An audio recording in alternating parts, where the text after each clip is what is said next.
Okay, this is my pros and cons video. I'm probably going to get mixed up as I go along because it's late and I can't count.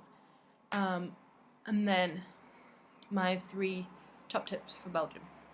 All this is from my own personal experience. I've come with the University of Derby. I'm working with Thomas More over in Belgium and European School.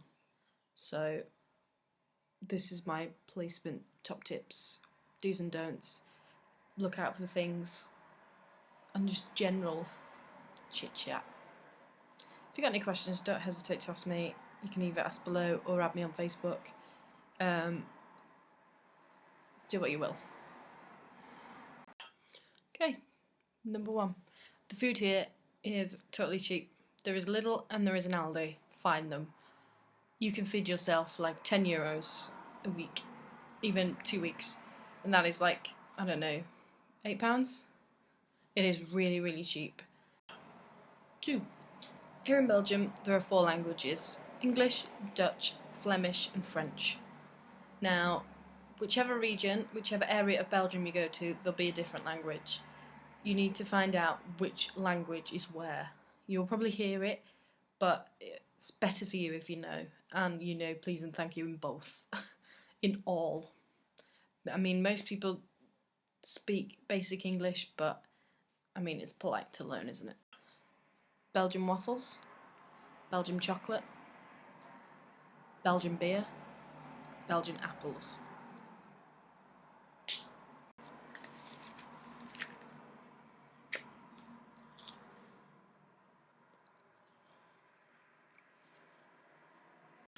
Number 4. Being quite a small country and a small town, there is not a lot to do. You will be lucky if you find anything to do by yourself. I mean, you can go shopping and you can have a look around the towns and around the area, but all in all, you need to make friends. If you're going to be here for more than 4 weeks, you need to have somebody else, even to go for a drink with or something like that. Friends are crucial for your health even. No one wants to be cooped up in the room all day. Number 5. This is mainland Europe. You can go anywhere by train. You can go to France in an hour. You can go to Germany, to Amsterdam, to just other countries in Europe by train in less than 3 hours. 4, 5, 6. What number am I on? 6. Belgian beer is hella strong. Your cheap beer here is 5%, and I mean that is like double the pint that you get in the UK, so be careful. Monitor your beer and get up every so often to see where you're at, because no one likes to stand up and fall back down again. 7. Now this is a weird one. I've only been able to find UHT milk for coffees, for cereal, for anything. So if you like UHT, props to you. But if you don't, then that could be an issue. Because it's either that or this creamy stuff that is similar to UHT but creamier. 8. The weather here has been awesome. Whether it's been super hot, tan line, or the thunderstorms have kicked butt, basically. 9? Are we on 9? 9.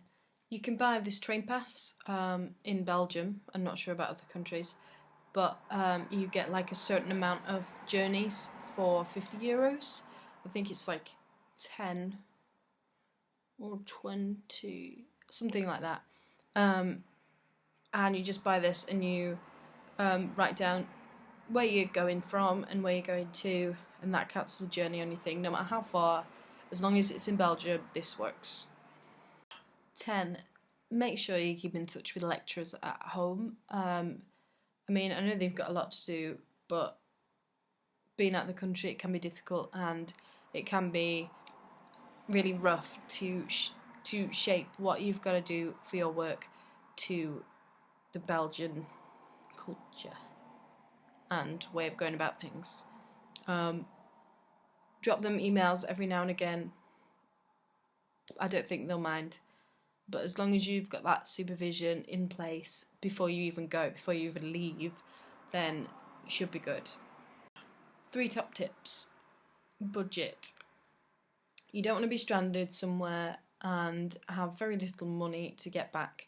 It is a foreign country and there obviously are bad guys. You need to look after yourself. You need to look after your safety. Another tip is find the closest shop as quickly as possible. Find out what you like, find out the translations for things, and then you're on a roll. Until then, try and get someone to help you. And the final one, find a bike. Everybody here cycles. Everybody. If you don't have a bike, you have no way of getting around. Because this is quite a small town, but everybody cycles everywhere, and literally majority of the pavement is a cycle path everywhere. So either invest, borrow, or scrounge in a bicycle. Okay, so I hope that helped with your decision, if you were even making the decision, even if you just cared a little bit. If you've got any questions about it or anything, I'm going to put my university email in the bottom, so you can email me any issues, questions, anything you want to know. And I will post a video log soon, I believe. Yeah. Swag.